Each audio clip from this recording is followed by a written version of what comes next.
This is the Nerdy Romantics podcast, and I'm your host, Y.M. Nelson.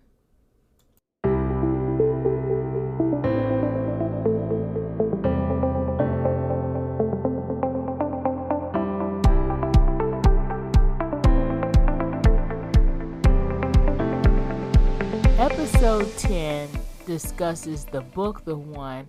However, we'll also get into a little bit about the Netflix show, and it will include spoilers of both the book and the show. This is a good one, everyone. So if you haven't read the book, The One, and you don't want to be spoiled, take a moment, go read the book, then come back and join us.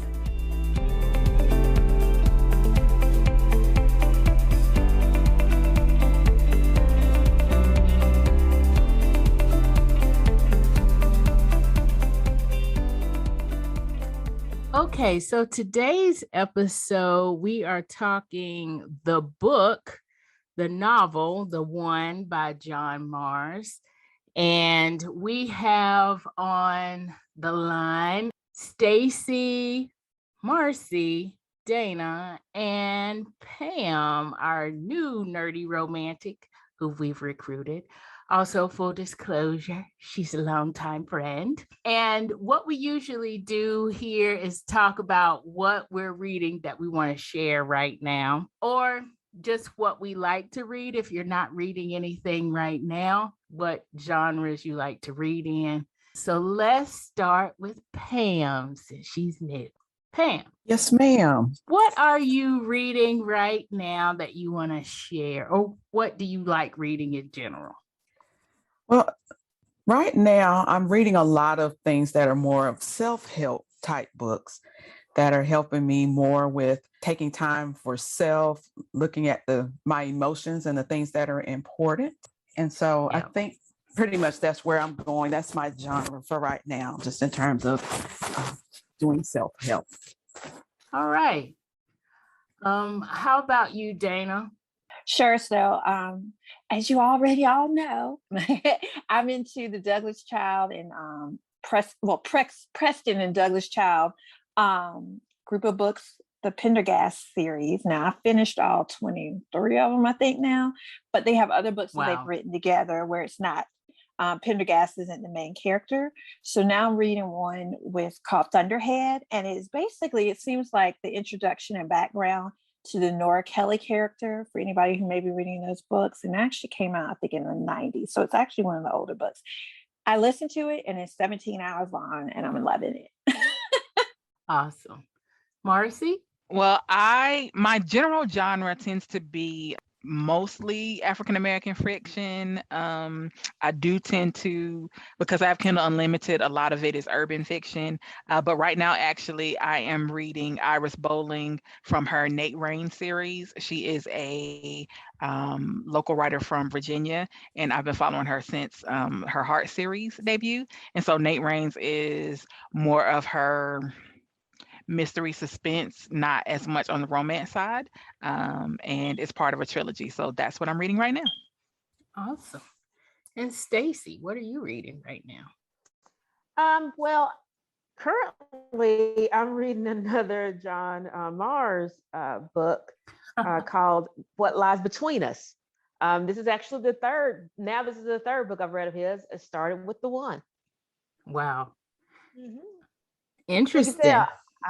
I like the books. So, well, I'm happy to introduce a new author to you.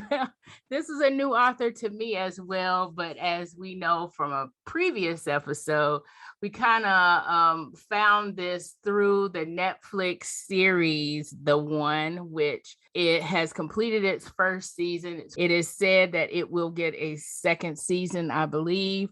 And because of our, shall we say, mediocre feelings about the show, I thought, why not do a book chat about the actual book from where the show originated? So we read the book, and because of our different reactions, we have such an opposite reaction from most of the nerdy romantics that you're hearing today. We decided to do a podcast episode on it. So in general, y'all, what did you think about the book as far as your impressions after you've seen the show?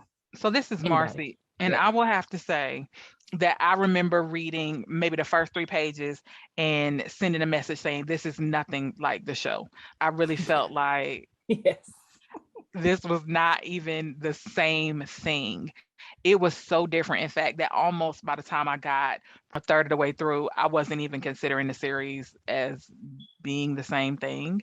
I was honestly considering series more based on than ever being actually true to the novel itself. Anybody else? What y'all think? For me, if you've listened to some of the previous podcasts when we talked about the TV show, you can tell I did not like the TV show at all. I mean, I one who suggested it because I thought the premise would be nice and I thought it'd be interesting, but I end up not enjoying the TV show. But when I start reading the book, or rather listening to the book on my way home, I just really enjoyed the book. It was such a difference for me that I got even probably madder about the TV show because I enjoyed the book so much. And I have to do the same thing with Marcie. Is when you first suggested listening to reading the book, I was like, maybe not, because I didn't enjoy the TV show. But when I was listening to it while driving, I was like, who is this? Who's this related to the person? And then I was like, you didn't like the show, don't even try to think of it. Just listen to the book. And once I did that, and it didn't take long. I mean, that was within, like Marcia said, 3 or 4 pages. I was maybe about 20 minutes, if that, or 15, 20 minutes into it. It's like, doesn't really sound anything like it. But once I started listening to it and kind of totally disregarding the TV show on it, it just really got my attention and held my attention throughout the whole book. Much better to me. This was so much better that I really hate the TV show because I really enjoyed this book. Oh boy. So I'll piggyback off of Staci. So because I'm not a bah humbug, I did not dislike the show. I actually thought the show was good. However, before that we even start watching the show, I already had questions. So how the DNA match, there's so many different things that I felt like could go wrong, or things we talked about, what happens if you find out that the person is the same sex as you, and maybe you didn't think that you were into that. Or what if, we talked about a lot of stuff, what if your person is dead, a whole bunch of different things that we discussed. For what the show was, I liked it. What I recall from the review of the show I didn't like is they started to try to get into the science part of the DNA match, but they couldn't really explain it. So they just gave you enough of a hint for it to bother me, because you couldn't explain yourself. So why even talk about it? And I think that's one of the places I think the book did way better for me. We didn't even talk about the science of how it worked. Nobody cares. We're just going to say it works. And let's go with the part that we really, because none of us are scientists trying to figure out how to do this in real life. We're here for the story about the people to see what happens. And I feel like that's certainly where the book gave us so much more. They addressed a lot of those questions I had before even watching the show. So while I think the show was good, it's definitely something that needs another season, because there's just too many open-ended things that I feel like they didn't address that they really need to address. Because if I thought about them, I know other people did too. And so I assume that's what they're going to do with the second season.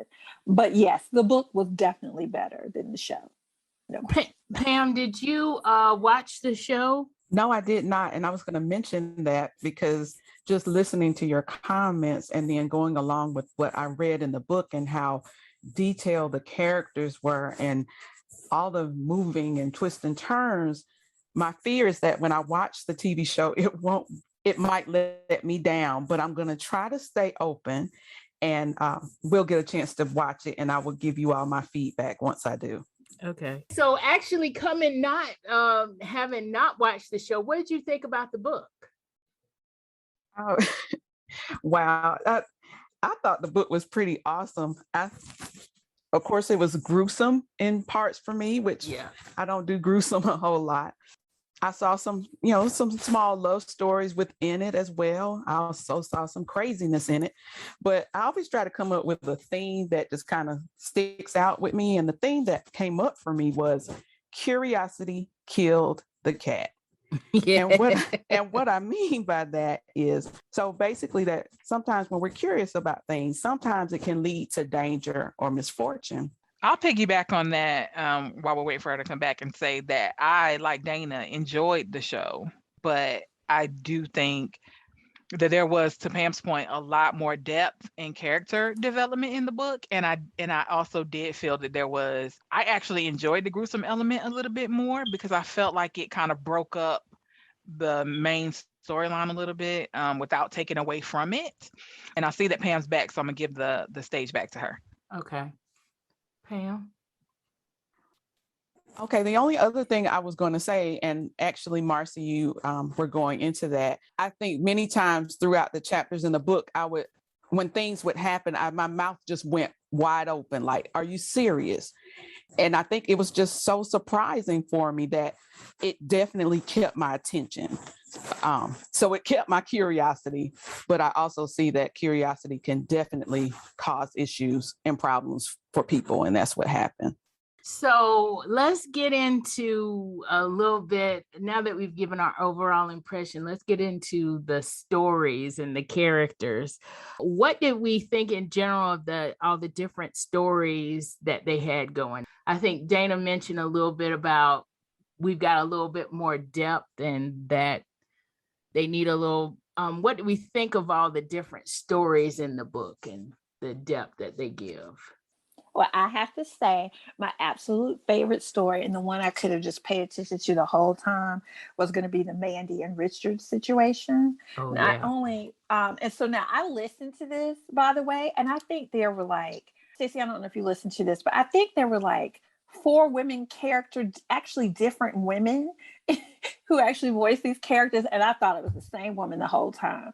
But anyway, Mandy really stood out to me because I liked her accent and everything. And she had a slight dinginess to her, which I feel like read according to the character because the way she goes along with having a baby from a guy, all the kind of stuff she did. There's some slight dinginess there where I would have been like, yeah, I'm not having a baby of somebody, that I never even met and all this other stuff. But I didn't see the whole thing with Richard. I honestly thought he was dead. They really played it very well in terms of going to his memorial.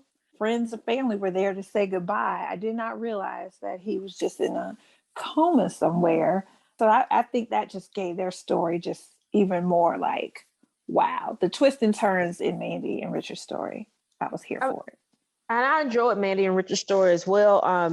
Because like you said dinginess, and I thought, to me, kind of a desperation. I thought, which I really kind of liked about this was that it was talking more about how the one and finding the one was kind of changing our society in a way, or changing society and about thoughts about relationships and the value of your relationships, because she placed a premium on a relationship with her match. Because when we listened to that, and she was married, and he found his one or whatever, and divorced her and left her, and both of her sisters, and I didn't realize that was 4 different women as well who voiced those actresses, but when he talks about her sisters and her sisters, allegedly are married to their match. And she talked about their children and how if I have children with someone outside of my match, they're not the same. It's not going to be as great. She basically insulted her sister, who has been lying all along that she was not matched with her husband. They just love each other. That's it. It wasn't, they found each other. They just say they're matched because that's the thing it seems that people were doing at that point. Is like your marriage is not going to be a real marriage if you're not married to your one. And that's why I kind of like not just that, but that how that is putting like an extra hardship in a way, or extra fear for people. Like if I'm married to this person, it's like, are y'all matched? Not if you love them, not if you have shared interests. It's if you're matched, and that trumps all. And she bought into that. And so she's with, You know, even though she thinks for the whole time that he's dead, she's willing to do all this stuff to be with her match, or, you know, to have a child with her dead match, to isolate herself from her family, because she kind of clings to his family, because they see the warning signs, they see the red flags, because they actually love her. But she's so focused on my match, and if I can't have a match, let me have a child by my match. I did like her story. There's some of the stories that were like I was more into than others, but definitely Mandy and Richard were one of those that I was really interested in. We say Mandy and Richard, but it's really Mandy and Richard's mother. So yeah. Who I was most interested, not the most interested, but one of the ones that I was like really made me think about how we always put pressure on women anyway. You know, we all, oh, you're not married yet, you don't have any kids, you know, the single, you know, that kind of thing. And now you've got an extra addition of you're not married, you haven't found the one yet. You know, they got to be out there. It's like maybe I think that's just, to me, was seeing the added pressure of that. I think I need to piggyback right here, because I think my favorite couple of Christopher and Amy was the opposite of that. Like, he was really driven. He was interested in the match, and they were polar opposites. And it was watching the concept of your one and what you do, whether that one, I think the same thing kind of with Ellie and Tim, is what if your one isn't what you thought your one was going to be, and the two different ways that people change within those relationships to try to mold themselves to the concept of the one. And so I think in both of their relationships, that's really what I was drawn to, is what if how they change themselves within these relationships just because they were accepting this premise of this person is my match. I think that was also part of something that was really stuck out to me. So you see Mandy's desperation to have a match, and then you see these people who aren't really sure when they see their match that their match is actually their match, but they're willing to do a whole lot of things and a whole lot of changing to try to fit into that mold. And I think that's is it because it's the match, or do we do that in all relationships anyway? Yeah, I have to piggyback and agree on that. That's what kind of compelled me with Christopher and Amy. It's like, what if your match is not exactly all up about your values? You know, I mean, Amy is the cop and Christopher is the serial killer. I'm like, you know, do I really, you know, do I really like this? And then on the other side of it, Christopher actually kind of changing his values and what he values, which is killing innocent females, and actually thinking, wow, maybe I actually have some feelings. Maybe I'm actually not the person that I think I am, you know?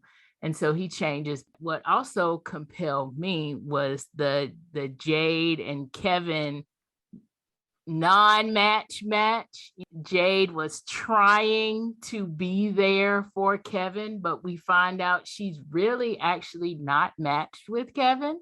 She's trying to change, but then she realizes, no, I can't do it. But I am going to do this. I am going to be morally, I'm going to be with him because he is dying. But after he passes, she just, you know, she cannot resist her match.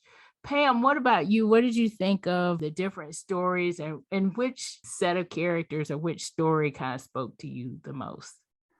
I would say I'm definitely more intrigued with Christopher and Amy just because of looking at them individually in terms of Christopher seeing himself as a normal person, even though we're seeing him as a serial killer.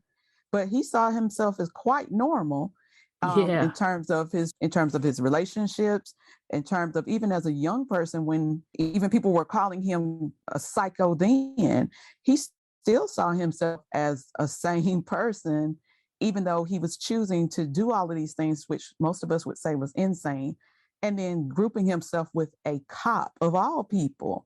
just the relationship there, and how, even in the end, how Amy totally had to accept the fact that I'm loving a killer here, or I'm matched with a killer, and now I have to kill him. So I just thought that was a great that whole piece with Christopher and Amy. But the other piece I was going to mention too is just looking at different ones. Like, for instance, Nick totally changed the way he thought things were going to be just because he was matched with a man. And it just changed everything that he did in terms of his relationship with Sally, his choice to leave, for a bit. It uprooted everything that he believed and thought was supposed to be. And then because Sally kind of pushed it, he decided to follow another path, and it just changed everything. So I was intrigued definitely by them as well. Nick and Sally's was probably my, I will not say favorite, but the one I was most interested in, because as you said, Nick he didn't to me totally change, but he changed. He was someone who, like I said, who was straight. He's never had a relationship with another man and all that, and no interest in another man until he meets Alex. That's the closest one I've seen to the show. If you remember that one couple in the show. Yeah. But instead she didn't trick him, but she forced it. But I think part of the reason she forced it to find out, okay, are we really meant to be together? And I think part of it was because of, was it her best friend, and what, I can't remember her name, Samara and Deepak. And they're like, we're matched. And again, lying to say that we're matched, you need to get matched too. Exactly. So another couple line that they got matched when they weren't matched, and then basically pressuring another couple to get the test. And then the ironic twist that then it turns out that Deepak and Sally thought they were matched. Oh, right. And then you find out they may not have been because of the whole thing with Tim. Kevin. Tim. Mark. Tim, whatever. Yeah. Whatever would go by. Yeah. But and how when he said they might not have never really been matched. It might have been a fake match, but they not fell in love, but they fell in the bed together because of it. That whole thing, that concept, when people tell you that this is what you should be doing, it's almost like a placebo effect, that you think that this is my match because something has told me this is what it is. Mm-hmm. So I have a question though. I think for me, Nick and Alex were the most genuine relationship example, and they were both the most reticent that this match was actually real, except for they felt a connection to one another. And so I wondered, I mean, that was, they were the most least likely match, but they felt the strongest connection to one another, and they did the work to be together at the end. And I just wonder how we feel about that. I mean, that's the one that's the only, I'm not saying the only relationship I liked, but that was the relationship that I truly believed in, really in this. When I talk about what a placebo effect, I was really referring to Sally and Deepak, that kind of thing. And then later, with that, but their relationship is the only two people who truly, I'm not looking for my match, or I'm not looking to match with this person. I want to be, as when Nick said, I want to marry you, Sally. That was it. But then once he meets Alex, and again, it wasn't like instantaneous, but it was close, because there was that one massage treatment, and it wasn't until the end when they felt that pull. They both felt that pull, and they both, as you said, neither one of them really wanted, because they both had relationships with other people. And so that's the only one that I truly believe in. Maybe the story of, well, not the only one, Christopher and Amy, because that was really different too. That truly to me seemed like a match, and they so much to get together and be together.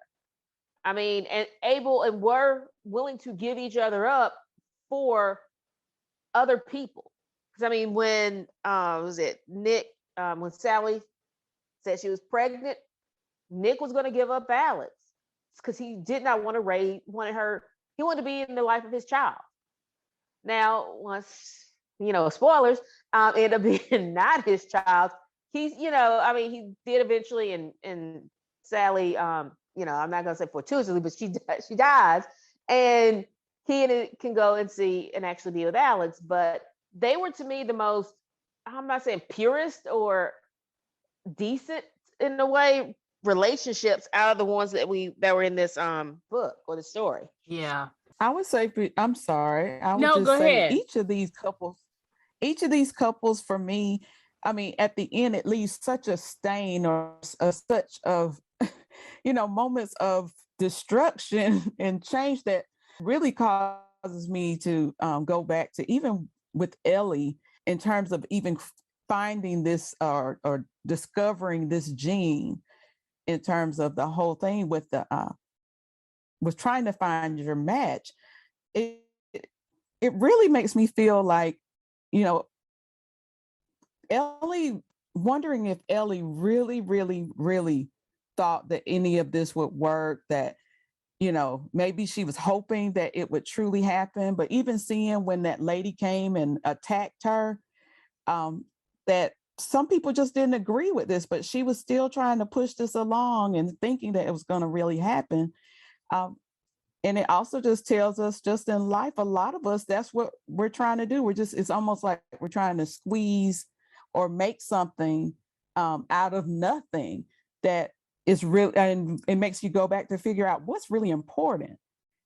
So, I mean, I think it's just wild how each one of them, and it ends with such a mess to me in the end. You mentioned that, and it also kind of makes me think a little bit about the show and how different Ellie is in the book and the main character in the show. I think her name was Rebecca in the show. Kind of how they approached love and approached this whole experiment of matching. It did seem like Ellie was like trying to make something out of nothing.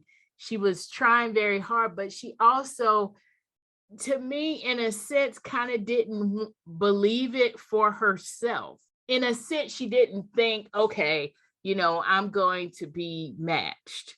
She wanted it to happen, but she didn't really think herself that she would. But to me, in the show, Rebecca, I mean, the first person she kind of tested it on was herself. And she inevitably, she wanted to be matched. Like that was in like the back of her mind. She wanted to be matched. And she really believed in what she was doing, not just because, wow, this science works, but wow, I want to be matched and I'm in love kind of thing.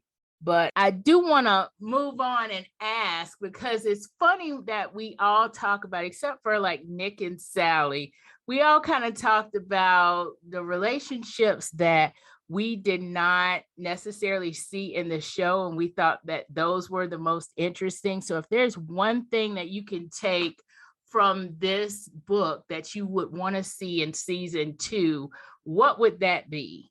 Christopher and Amy. Yeah.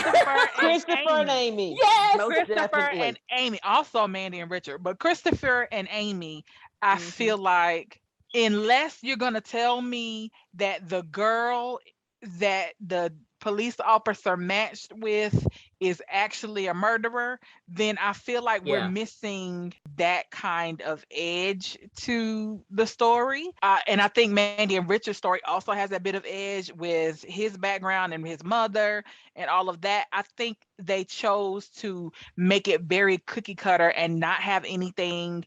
I guess they felt like the premise itself was risky enough, so maybe they didn't want to put too much more into it. But I feel like they really watered it down, and what was suspenseful and what was engaging about the book, I feel like they took away from the core of the show. Yeah.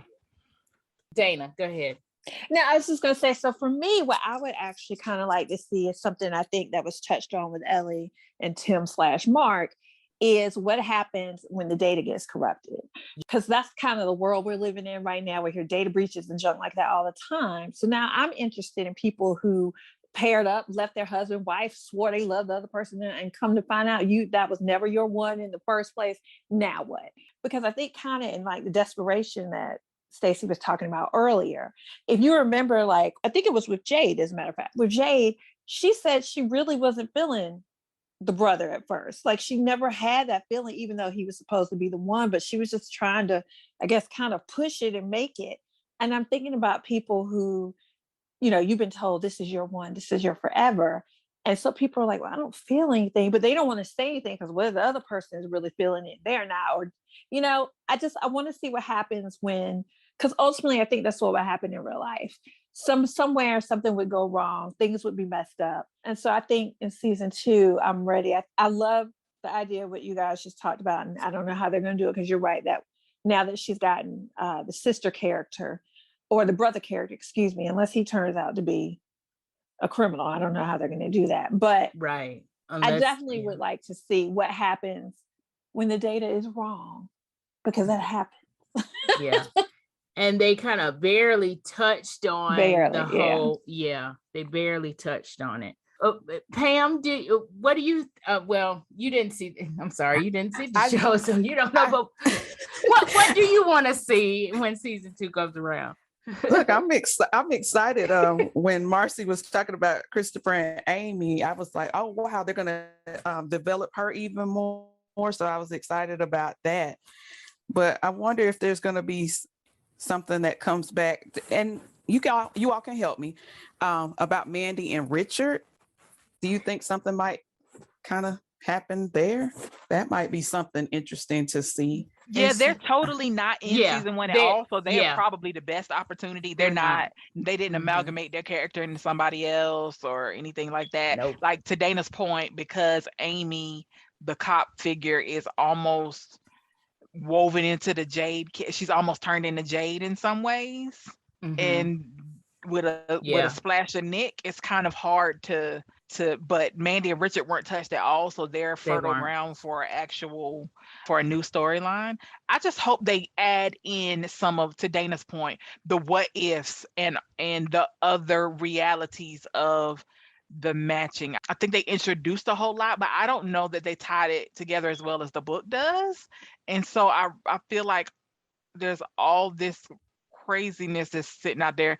And the Ellie or the Rebecca like storyline, she's not nearly as complex as Ellie is. And the Tim Mark component isn't really clear. So I think there's opportunity there maybe, but then she's got that weird, like her match, but but he's hidden away. Like there's so many things that they created in the show that they almost didn't need to, because they had really good bones in the book. And I'm confused as to some of the choices that were made early on to do some of the things that they did when they had such rich characters to work from the book. Go ahead. No, go ahead, Dana, because now I think we're kind of stuck. So the more you're talking, it just reminds me of like what we talked about with the original show. And I'm like, we also need to see ugly people. So what happens if your DNA match looks like, somebody's big toe? Like, how does that? Because one of the things we talked about with the show is everybody is attractive, and they're all around the same age. Like, I don't know, would my DNA automatically match me up with somebody kind of, or would he be 50 years older than me? I don't know. That's why I think the show has so much potential. Even though yes, the book was better, the show is still going, so it has so much potential to bring it in now that they have this book. I don't know why. Like I said, I think I'm hoping they decided not to give it all away in the first season. And that's why we didn't get all the good stuff from the book. But there's definitely opportunity for a lot of stories. This series could go on for a while. Yeah, I agree with you though. I think, and your what ifs are fantastic. Like, what if I never even thought of what if there was an age difference, because that's not, but you're right. Everybody was close to the same age, even if they were in different localities. And you're right. Most people were generally attractive-ish, but I think you're right. What happens if, and like, what happens if the person you're matched with is not able-bodied, or if, or differently abled, or any of those kinds of things. I'm interested to see some of those what ifs, and I hope those what ifs edge it up a little bit, because I do think they watered it down, and I'd like to see that suspense and those twists that we got in the book. I'd like to see that same engaging kind of quality to season 2. I'm laughing because I was thinking about the whole TV show Catfish. I was thinking that with some of these storylines, like you were mentioning, just with different people and different ages, different sizes of people, whatever the case may be, we may be dealing with a whole bunch of catfish happening. along the way. So hold your thought, Pam, because I think we will be back in just a few moments.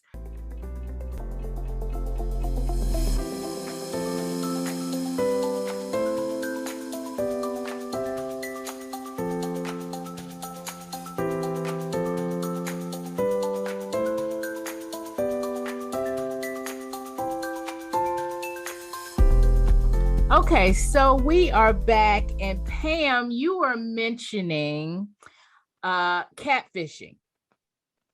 So elaborate a little bit on that, because I think we got a little cut off. From what you were saying. And when you talk about catfishing, it's basically when someone like creates this fake persona or this fake identity in terms of tricking another person. And I would be interested in seeing some of that. And even linking when they were talking about the you flirt, I know Christopher talked a lot about how he connected with women that he ended up killing with the you flirt, but looking at how to tie that in and pull some of those other relationships that's coming out of the you flirt even, and then along with the whole idea of catfishing, because that happens a lot, I could imagine, on the online dating world, the online relationship type world. So just looking at those different aspects may be something to see in the actual television show. To kind of piggyback on that a little bit, in the book, Ellie was basically being catfished because this guy was not really matched with her. He just perpetrated a fraud so he could get back at her. Absolutely true. And, come to think of it, if they hadn't kind of boxed themselves in season 1, y'all, they could have brought out this what if, like Dana was saying, what if there was a data breach or something went wrong? Basically, it opens up the opportunity for people to catfish other people. And that show is, MTV's Catfish, that show is big, right? That show is huge, Sorry. No, go ahead. On the catfishing, it's like, that wasn't the only one. If you think about it, catfishing, Mandy and Richard were catfished because she was catfishing and believing that he was dead, and his mother and his sister talked about his personality, what kind of person was, but when we talked to his girlfriend, he got a whole different persona or really personality that was him. So that was catfishing right there. And we most definitely had that with Jade and Kevin / Mark, even though he didn't realize he was catfishing her, she was being catfished. Yeah. That's absolutely true. Yep. Big time. And so, and to me, this goes back to the whole science part of this that makes me wonder. So now I'm starting to wonder with the whole Tim Mark thing, since he's not actually her match, was she just genuinely in love with him? Because all the feelings that I'm supposed to get are like these feelings that I imagine I can only get with my one. So then what, was she lying? Like, I think that was part of my question early on. I think that's part of when I said, do people change themselves because this person is supposed to be their match? Do they change themselves and try to convince themselves that is true, even if that's not what they feel? Because you're right, at least with Jade, she was very clear at the beginning that she didn't feel it. He was just in an unfortunate situation. But Ellie, although she knew she didn't quote unquote feel it, kept trying to convince herself mentally that okay, so he's not my type in this way, but maybe I like a man who blah blah blah. You see what I'm saying? Like, I think she was trying to convince herself into it, even though her gut told her this is not my match. Right. Well, I think that goes to what I've said at the beginning about a placebo effect. Someone is telling you that should be your match, or something is telling you that should be your match, and you're taking every positive thing as being that's why they're the one. For all of them, Ellie believed in her science, and that my science is correct, that if he's my match, he should be my match. And she was totally disregarding how her initial feeling is. I guess maybe because she was the creator of finding it, and she doesn't seem like she has ever been in love or had that kind of relationship like that with a person that she couldn't really read whether that was actually something more in depth. I know when we listen to see her background, or not see, but when we read a little bit about her background, it doesn't show that she had a major love or was a person who did a lot of dating or anything. Like, we don't know if she's ever really felt strong emotion for someone, love like emotion, even if it's not love. But I think it was easier for her to kind of fall into, I'm not really feeling it, but I've never felt it. Maybe the stuff that I'm visually feeling is becoming that. And he's also catering to her, though, like seeing, oh, she seems like this kind of person, so I'm going to do like this to do that. I mean, he was the ultimate catfish, but in a way, I think she was falling for it because she believed in her science so much that he had to be the one. So anything she read as positive for our relationship, that was leading up to him being the one. And that's also what Jade and Kevin, she wasn't feeling it, but she was feeling guilty because she couldn't feel it. But I think she at least experienced, had more experience in love or loving someone than Ellie. And so she kind of knew he wasn't the match for her, even though she didn't want to really admit it to herself in that way. Totally off the subject, not totally off the subject of the book. But for me, when I was reading Jade and Kevin, part of me was thinking that maybe he was. I didn't really think of the brother at first until later. But I was thinking maybe because of the fact that he had cancer and then he had cancer treatments. And that, to me, that might have thrown off. That's what I was thinking too. That's what I initially thought. Yep. That's what I was thinking too. Because he had cancer, maybe that was kind of throwing off some of that response because maybe I think he had a radiation or a chemotherapy treatment or something like that. That was possibly messing with the DNA or messing with the science of it all. And that was why they couldn't feel that feeling or whatever. And the rabbit hole just gets deeper. Yeah. Yes. That's what I really thought was because of that maybe that's why she wasn't feeling it. Yeah, I mean, but now, Staci, to your question, okay. Now I'm like, okay, so the head of this business has never really been in love. Well, then I don't know that I want her. How does she know that this is working? Like that's kind of odd. Like she's never had this feeling, but she really wants everybody else to have it or make money from it. I'm not even sure if she really wants everyone to have it, but I would have to really read the book again on how she really felt about it. But I kind of felt like the same way. I don't think she really, and I was saying this earlier, I don't think she really had that love feeling or that was why she was doing it, because she wanted to find that love feeling, which is different. Well, yeah, I agree. Like I felt in my mind, and this is probably partially from the show, she's this businesswoman, high-ranking businesswoman, and we know the trope: high-ranking businesswoman, you cannot have a personal life. So I felt like that's kind of how she chose business over her personal life. But then back to the whole science thing, I'm like, you liking stuff I like and doing things that I like to do and complimenting me and buying me gifts should not bring on the same feeling that a molecular DNA love. That's because that's why I think it's like Staci said, she was forcing herself into this. But in my mind, I'm like, anybody could come up in here and be like, oh, you look pretty, let me take you to dinner. That's not enough in my mind to get this DNA love that everybody was talking about. But I think, again, it's the placebo effect that she, even though normally if someone was complimenting her, she wouldn't think anything of it, or it wouldn't be the same thing. But also you have the fact that this person is supposed to be my one. It takes that whole you look beautiful has greater weight than some random guy saying you look beautiful today. No, I mean, I agree. I think that might be she was doing more. Yeah, she lied to herself, but I think it was really just because she believed in her science. She took more weight on what he was saying versus because she believed he was her one. Let me ask you this, because I don't remember now with the book. Okay. How did this even go? Because again, I would think, and this is something the show did, is she was one of the first people to do her match on the show. So which would make sense to me if this is your creation, right? So I don't remember in the book how she even got to her match. Oh, somebody sent it to her. She got sent because he hacked into the system and said that this was the match. He was whatever. She never, in the book, at that point, she had discovered this, but never found it for herself. And what basically it initiated was she was experimenting.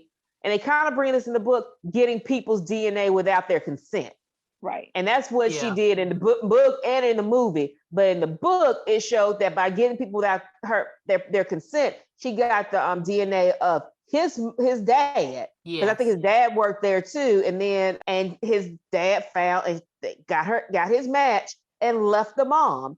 And then the mom gets her match, and her match is a pedophile, as they say in England. Right. Gives it all up for him. I mean, she basically empties her bank account to keep him out of jail or whatever for his legal fees, and stood behind him, So basically tearing his family life apart, because first thing is that she did the DNA thing without his father's consent and finding his match without, and then that kind of thing. And then second, his mother's match is this pedophile. And his family is destroyed, and that's why he's going for her. And he's the same person that spit on her or threw stuff on her or whatever. Same person, except he didn't do it in her face like that. He did it behind her back and did it so that destroyed her completely. Yeah. My question, I think, was, and what I just found odd that I actually, in this case, as we talk more about it, feel like maybe the show did better, is I find it hard to believe that the person who invents this doesn't know her own match or wouldn't even look into it. Yes. And this was just, but she did look into her match. She put her stuff out there, but she hadn't gotten a match yet.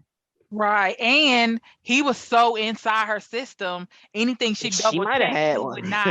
He would have already validated. Remember, he was well in her system. Well, no, but she should have known her match was before anybody else. I mean, this is something you do when you're beta testing. But she did but it's not a guarantee. You put your match out there, the other person hasn't put their stuff out there. And if that person hasn't, she's not going to find a match. Regardless, I could be beta testing all my life and put it in, but if my whole thing is someone else has to put theirs in. But did she even, I don't know, I guess I didn't get the impression that she was even looking. Well, I think she did put her stuff, she did. It wasn't a matter, that's the whole reason she got it, was because she has put her match, already out her DNA out there. She just has never gotten a match back from that, which I also think leads to that, because she's been, her being the face of the one, and she does not have the one. I think that's also leading her to fall for him even harder because of that too. But again, that's why I feel like in that area the show was a little better, because she had a fake the one. Yeah. It's just hard for me. And I'm sure this happens because obviously we have men who are selling, I'm thinking about labor and people talking about how horrible the clothes were this year. But anyway, and they're talking about a whole bunch of men sitting up there making decisions. So I know it can happen, but to have somebody who's never experienced love, hasn't found the one to do, being the head person spokesman for it all, just seems kind of, but in the show, she had it. And so it felt to me a little bit more believable, because you saw her, you were like, oh, this is what I want. Look at her husband. They have a beautiful relationship. I just think it was different in the book. And I guess if I had to say maybe areas where maybe the show was a little bit more realistic to me, I would give it that, if I'm trying to give it anything, because the book was better. Here's the thing. So I didn't really talk about it, but her story wasn't that interesting to me in the book. I thought it was okay, but it didn't sit as realistic to me, I guess. Okay, so you like her character in the show better than the book. Is that what you just said? Didn't love her character anywhere. So let's be honest. I'm just saying. Right, I'm just saying out of the two she liked. Yeah, I felt like to some of it, because the whole murder and stuff, some of it was just I think they were probably equally just messed up. But in that one area of believability, the show, I think, felt better than the book. Well, I can agree with you on that, because especially when it comes to stuff like that, we want to see the spokesmodel. If she's going to be a spokesmodel, she needs to have something like that. But if you think about the realm of science, the scientist doesn't have to have that cancer to do the cancer research. You don't have, Brandon, I don't want to say love is cancer, but a lot of things, because of science, they don't necessarily have to have had that disease to find, or have that syndrome or whatever, to try to find a cure or a cause for it. Some of them do, but a lot of them don't. And I think if you go from a science perspective, that can be believable. But if you're going by the spokesmodel, it's like, if I'm going to a weight loss thing and it's good in the and they have never lost weight, or needed to lose weight. It's like, so you're going to be there and not, you 100-pound soaking wet. I mean, you're going to be the spokesperson and you've never had to worry about that. If you think of it as that kind of, yes, it'd be more believable if she found her one too. And that's the difference too, now that you mention it. Like, I don't feel like in the book she was a spokesperson, but I definitely felt like she was that in the show, because they kept having her go to events and talk and do stuff. But I don't remember that in the book. In the book, she was more like, I wouldn't say they didn't use her as a spokesperson. She was the science behind it and the creator, but she was not, to me, they didn't focus as much on that aspect of it. In the book, she was already in the controversy. Yes. When we met her, so she was trying to lay low. But it doesn't start in the show until after they introduce her and how it happened and all that, and then you see where she is today. But I think in the book, she was dating him basically because she had time, because she was trying to lay low from all the legal stuff. I think it was it felt a little bit different from those two perspectives. And I do think that she was definitely more visible on the show. She was a lot more visible, but her relationship was hidden. I think in both cases, her relationship is weirdly hidden, Dana. You're right. I never thought about it like that. But yeah, in both cases, they don't really, because even in the show, she's got that weird, the person she's matched to, but he's hidden somewhere, and then she's dating this guy, but kind of keeping that quiet too, until of course everything blows up. Tragic. It did make me question all of their security protocols, all of that. Like, how are you dealing with this many people's data? And I mean, he could have been the best, but it sounded like it was easier than it should have been for him to do what he did within her system. And for nobody to notice for so long the number of people's data that he manipulated. Nowhere in the system did it flag that these records were changing and that something was happening. That concerned me. Did he really do it too? I don't know, because he said it to her, and how does she even verify? How would she know? Like, where's her control data? Right. You know how we are as a world. If somebody even says that, then it's actually believable. Like, it only takes one person to be like, I don't think this is a match. I think the data's messed up. And half the people gonna be like, oh no, mine isn't right. I really wasn't supposed to be matched. You only have to put that out there in the universe to be a maybe. He could have done much of nothing. But to put it out as a maybe, it's over. And then she killed him, so there's not really a way to dig any deeper, because it was I was like, this seems like a very unfortunate thing. You didn't even ask, to your point, Dana, not any of the important questions before she killed him. I was like, right, exactly. Okay, that's one way to do it. But yet, to Dana's point, in the show, there's backstory about Ellie's character that we do not get in the book. We just get her being the big CEO. We get that point. That's the starting point of her story for us. In the show, we get backstory from when they were just doctoral candidates or whatever, trying to figure this out. And then we also get, and then I think what happens is when she actually becomes the face of the company is because of that backstory. What she did when they got the 1 million matches, and then they were like, oh, this could be a big thing. And then, it all comes out of how they actually ended up getting the DNA, or end up getting the DNA, and how they ended up, and then they ended up having to kill their roommate or whatever, and all of that stuff. So all of that stuff kind of makes Rebecca on the show who she is and puts her as the face. Whereas in the book, Ellie is just